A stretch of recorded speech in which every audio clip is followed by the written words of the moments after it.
Assalamualaikum warahmatullahi wabarakatuh. Selamat datang kembali di channel belajar dari YouTube.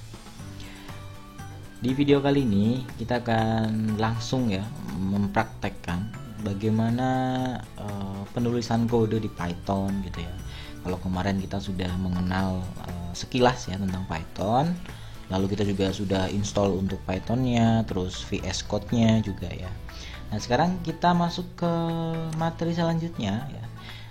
Yang pertama nanti kita akan coba membuat folder penyimpanan projectnya terlebih dahulu. Jadi setiap bahasa pemrograman itu pasti ya ketika kita belajar itu pasti kita butuh yang namanya tempat untuk menyimpan file-filenya gitu.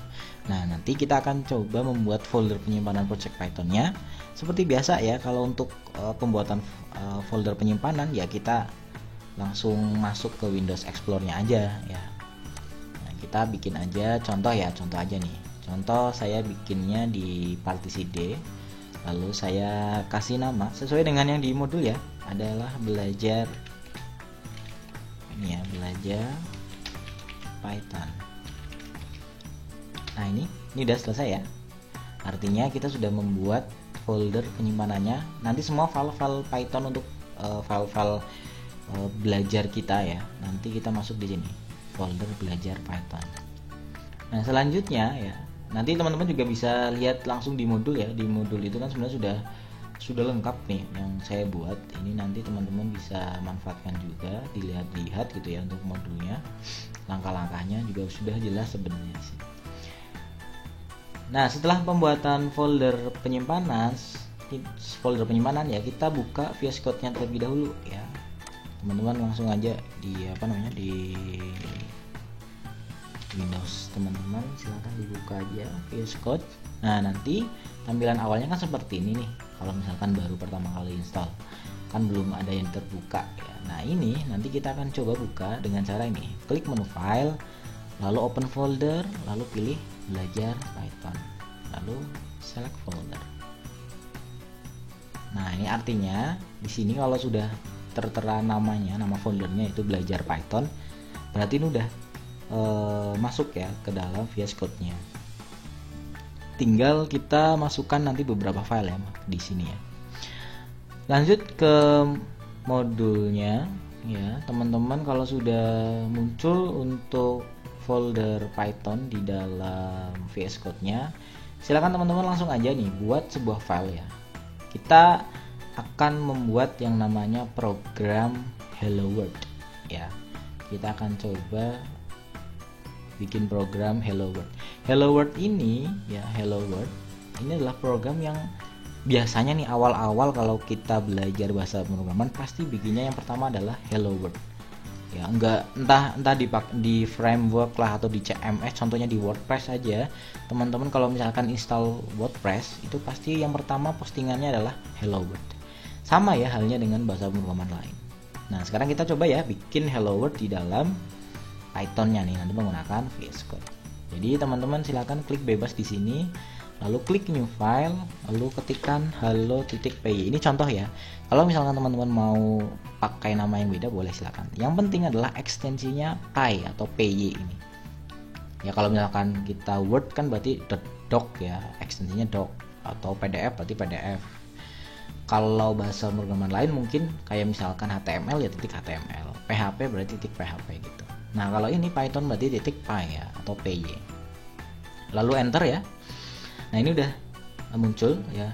Nanti biasanya kalau VS Code di sebelah kanan itu ada rekomendasi ini, install untuk ekstensi Python-nya. Nah ini nanti dulu ya. Kita kan belajar dasarnya dulu. Nah ini di close aja dulu ya. Nanti kalau misalkan kita udah dapat basicnya, baru kita download itu untuk ekstensinya. Nah ini kita kembali lagi ke hello.py atau hello.py. Sekarang kita coba bikin program Hello World ya. Caranya adalah teman-teman pakai fungsi print ya.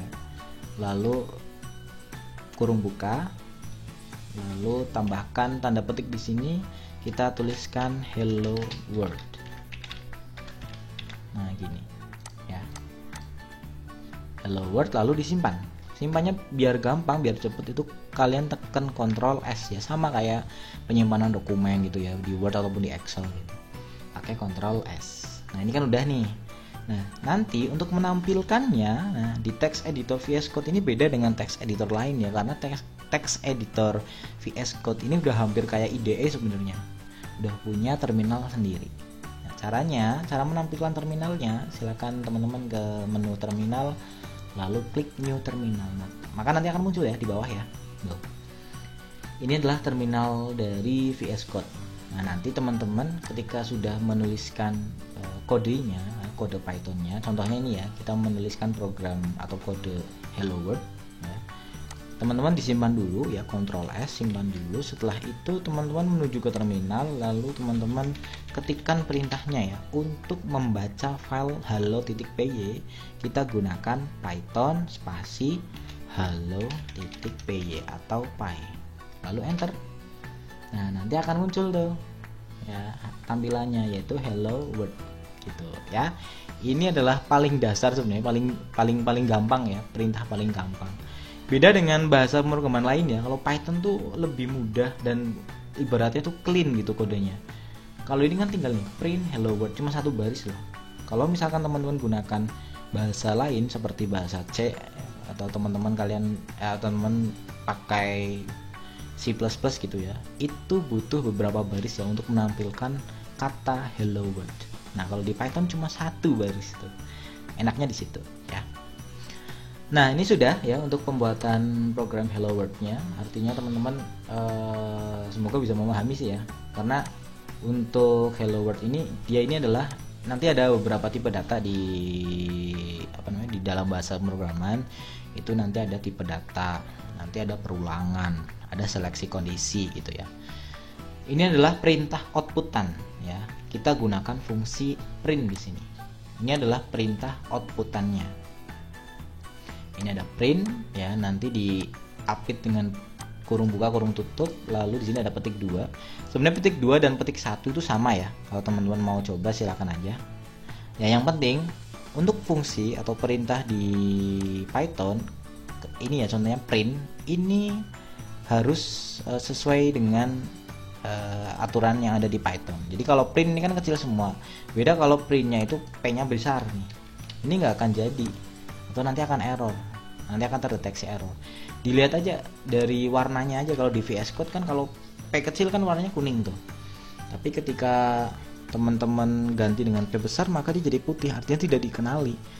Nah, biar nggak penasaran, teman-teman simpan aja, terus teman-teman ke terminal lagi. Terus teman-teman tekan tombol keyboard arah atas boleh ya, biar nggak perlu ngetik lagi untuk yang Python hello.py nya. Ini hampir sama kayak konsepnya CMD atau command prompt gitu ya. Jadi kalau misalkan kita kasih atau kita tekan arah di keyboardnya arah atas gitu ya, maka nanti dia akan mencari perintah yang sudah diketikkan sebelumnya. Langsung aja di enter, maka nanti akan muncul error ya kan. Name print is not defined, artinya tidak definisi ini untuk yang print besar ini. Maka dari itu ya untuk fungsi Python ya, fungsi di Python itu ya sifatnya case sensitive, atau huruf besar ya, huruf kecil itu jelas berpengaruh di sini. Ya, makanya kalau misalkan kita menuliskan kode ya harus benar untuk fungsinya gitu. Itu ya.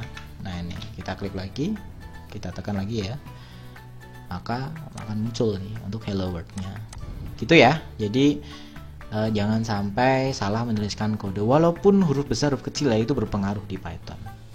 Nah, kalau di terminal, kalau misalkan teman-teman dirasa ini kok terlalu ribet ya, banyak banget ya, teman-teman bisa pakai perintah clear ya di sini. Clear, maka otomatis dia akan nge-reset lagi ya. Artinya membersihkan tampilan layar di terminalnya gitu. Oke, setelah program hello world, selanjutnya kita akan coba ya menggunakan komentar nih. Jadi setelah kita bikin program hello world, kita juga akan mempraktekkan atau menerapkan komentar pada Python. Komentar ini hampir di bahasa pemrograman tuh ada, cuma tinggal simbolnya aja atau tandanya aja gimana. Kalau di Python ini kita gunakan tanda pagar kalau mau kasih komentar. Komentar ini gunanya buat apa? Buat menerangkan atau menyatakan keterangan dari sebuah kode. Biasanya itu. atau lebih tepatnya sih membantu si programmer ini dalam menuliskan kode gitu ya. Apalagi bagi pemula gitu ya, programmer pemula pasti ini sangat bermanfaat kalau komentar ini di Python. Contohnya kayak gini ya, kayak tadi ya di file hello.py atau py, kita tambahkan komentar di sini atau di sebelahnya juga boleh ya. Gunakan tanda pagar ya, lalu keterangannya mau apa. Contoh, ini perintah untuk menampilkan kata hello world gitu. Nah, ini ya. Nah, ketika kita menambahkan komentar di sini itu tidak akan terbaca oleh mesin ya, atau tidak dieksekusi. Artinya ini juga nggak ada pengaruhnya dengan kode yang di sini ya. Ini sambil dipraktekkan aja langsung. Ketika kita save lalu kita panggil Python hello.py atau py, ketika di enter maka nggak muncul loh komentarnya karena ini nggak kebaca ya, kebaca atau nggak dijalankan oleh mesin gitu. Itu ya ibaratnya tuh kalau di kehidupan remaja saat ini ya, apa ya, ada itu ya, sebenarnya ada tapi nggak ya gini, ada tapi kamu tuh ada gitu, tapi kamu bukan siapa-siapa gitu buat aku gitu. Ya jadi dia nggak ada pengaruhnya di hidup kalian gitu. Nah ini contohnya ini ya, komentar. Jadi ini sebenarnya lebih ke penggunaan apa ya, back end nggak di tampilannya tapi di dalam text editornya aja buat membantu programmernya supaya ingat nih apa yang kemarin habis dituliskan gitu ya gitu. Atau ada perintah baru mungkin karena belum tahu atau belum hafal maka ditulis nih di komentar ini. Itu ya. Langsung lanjut aja, setelah komentar kita coba, nanti teman-teman bisa langsung praktekkan aja sih ya yang contoh di ini. Saya hanya mempraktekkan sekilas aja. Nah ini nanti ada juga tipe data ya nih. Tipe data ini adalah ini gunanya untuk menampung informasi. Jadi antara tipe data dan variabel itu ada kaitannya nanti ya. Jadi variabel itu menampung berbagai macam tipe data selama program dieksekusi gitu ya. Nah nanti untuk tipe data ya, kita ke variabel dulu ya. Kita ke variabel dulu. Nah variabel ini nanti penulisannya pun ada aturannya ya, sama case sensitif ya. Jadi besar kecil itu berpengaruh ya di dalam penulisan kode. Nah untuk variabel ini harus diawali dengan huruf ya atau garis bawah, nggak boleh angka. Kalau angka itu error, itu udah aturan dari sana, bukan saya yang buat gitu ya. Jadi emang sudah aturan dari Pythonnya. Hampir semua sih bahasa pemrograman kalau misalkan variabel ya pasti diawali dengan huruf ataupun garis bawah gitu. Kalau angka biasanya langsung error gitu. Nah ini yang kedua adalah sifatnya tadi ya case sensitive, artinya huruf besar huruf kecil itu berpengaruh ya. Jadi jangan sampai salah mengetikkan atau menuliskan kode. Tapi wajar sih kalau misalkan kita typo gitu ya di dalam penulisan kode. Nanti kan juga akan terlihat errornya di mana, nanti kita perbaiki gitu kan. Nah, ini ada beberapa tipe data di Python, ada string, integer, float, boolean, list, tuple atau tuple, range, dictionary, hexadecimal, complex. Nah, biasanya yang digunakan itu adalah ini. Ada string, ada integer, ada float, ada boolean. Ini yang umum ya di bahasa pemrograman pasti dipakai ini. Kalau string itu dia menyatakan teks ya, karakter, angka bisa, huruf bisa, simbol juga bisa. Ya, biasanya diapit dengan tanda petik ya, entah petik 1 ataupun petik 2 gitu. Lalu integer ini lebih ke bilangan bulat sebenarnya. Bilangan bulat itu ya 2, 1, 3, 8, 7, 1, 4, 5, 1500, 6666 gitu ya. Nah, kalau float itu lebih ke desimal. Jadi ada komanya. Nah, di bahasa pemrograman ini ya hampir semuanya sih di Python untuk koma kita ganti dengan titik ya. Jadi 3.14 atau 0.99 gitu ya. Lalu ada boolean ini adalah true or false, artinya pernyataan benar atau salah ya di dalam sebuah penulisan kodenya. Biasanya ini digunakan dalam percabangan ya atau seleksi kondisi biasanya di sini. Misalkan kondisi 1 benar maka pernyataannya apa, kondisi 2 benar maka pernyataannya apa gitu ya. Nanti kita akan pelajari ya mungkin di video tentang percabangan ya atau seleksi kondisi. itu ya, mungkin saya jelasinnya 4 aja dulu karena yang ini mungkin akan jarang kita pakai sebenarnya, tapi ini hanya buat pengetahuan aja. Di modul pun sudah saya jelaskan bagaimana pengertiannya, fungsinya buat apa ini tipe data, lalu contohnya juga ada gitu ya. Nah, mungkin itu ya untuk tipe data dan variabel. Kita akan coba langsung ya untuk pembuatan program menggunakan Python. Nah, sekarang buka kembali VS Code-nya. Nah, ini kan sudah ya hello.py itu sudah selesai. Kita anggap selesai ya. Lalu kita bikin file baru lagi namanya latihan1. Latihan1.py. Nah, gitu. Nah, ketika latihan1.py sudah dibuat, tinggal kita tambahkan nih beberapa codingnya atau kodenya. Teman-teman bisa langsung copy paste aja yang di modul. Nah, ini tinggal copy aja lalu pastekan di sini.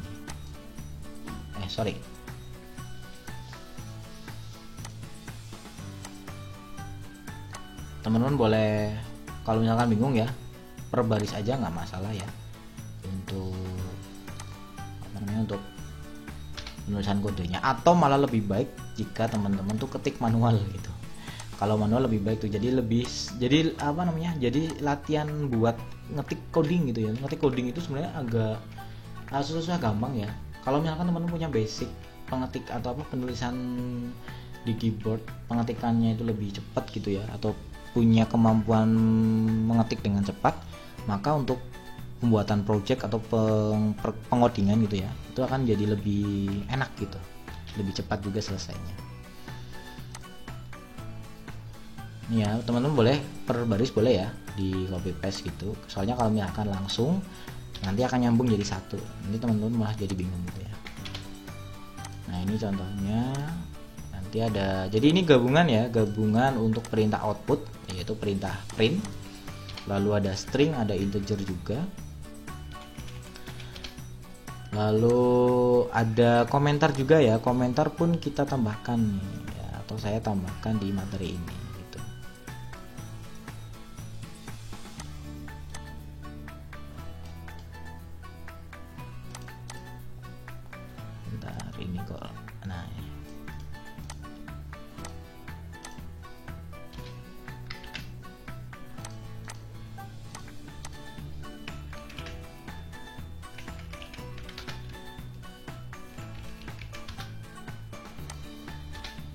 Jadi sudah ada komentarnya ya, ada perintah print, ada variabel. Ini namanya variabel ya nih. Variabel itu bebas, itu intinya adalah variabel itu menyimpan nilai sebenarnya, nilai sementara sih sebenarnya ya. Jadi teman-teman kalau misalkan mau bikin variabel yang lebih beda ya, atau beda, itu boleh, silahkan beda ya.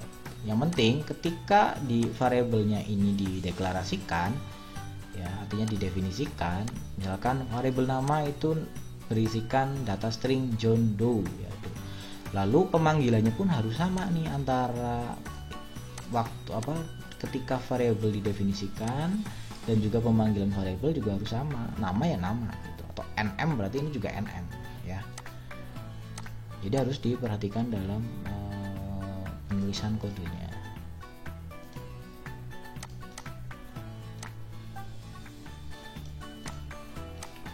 Silakan ya di copy paste aja kalau misalkan pengen yang cepat, tapi kalau misalkan pengen ngetik sendiri ya boleh.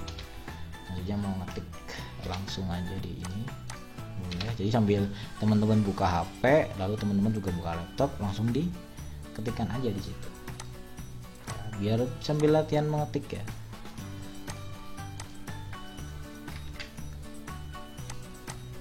Nah, ini ada satu simbol baru ya, yaitu backslash n ya. Backslash n ya, ini adalah untuk untuk pindah baris ya, atau enter gitulah, enter sekali gitu. Ini untuk pindah baris ada backslash n. Nah, ini udah selesai ya. Ini kurang lebih ada 20 baris ya. 20 baris ini silakan teman-teman simpan ya. Simpan terus di terminal lagi. Nah, ya, kalau tadi kan kita membaca file hello.py ya, kita ganti ya, berarti latihan 1.py gitu. Nah, ini ada kesalahan di dalam hobi. Oh sorry, nah ini kan. Ini kalau misalkan error kayak gini jangan panik karena di sini sudah ada keterangannya ya. Ternyata yang salah tuh di bagian usia 22 hobi berenang. Nah ini kan harus di enter ya. Jadi teman-teman juga sambil lihat juga untuk di modul apakah sudah sama gitu ya. Insya Allah untuk yang modul ini sudah saya coba ya. Jadi ini udah berhasil gitu. Udah saya coba beberapa kali sih. Ya. Ini jangan lupa kalau ada perubahan disimpan. Setelah itu kalian atau teman-teman baca lagi Python latihan 1.py gitu. Nah ini udah selesai. Ini sudah ya. Nah ini udah keluar. Untuk print pertama adalah contoh variabel string dan integer. Maka nanti akan muncul di terminalnya. Lalu ini ada nama John Doe, lalu print nama ya, berarti cetak nama, berarti cetak John Doe, nanti keluar ini. Lalu di sini ada usia 25 ya, dikasih nilai langsung nih. Kalau misalkan integer tuh nggak pakai petik 2 ya, tapi kalau misalkan string berupa teks huruf gitu ya, simbol itu juga langsung digunakan tanda petik 2 ini. Nah kenapa di angka itu tidak pakai tanda petik 2? Karena nanti kalau misalkan ada penjumlahan gitu ya, ataupun perkalian, penggajian, itu akan tereksekusi nih oleh mesin. Tapi kalau misalkan angkanya itu di dalam string, maka dia tidak akan bisa digunakan untuk operasi ya, atau operasi misalkan operasi aritmatika gitu ya, operasi perkalian, penjumlahan, pengurangan, pembagian itu nggak bisa. Maka dari itu untuk integer itu nggak perlu pakai petik 2 ya. Usia 25, lalu cetak usianya muncul 25 ya kan. Lalu ada lagi untuk penggabungan string nih. Penggabungan string adalah penggabungan kata per kata dengan kata gitu ya.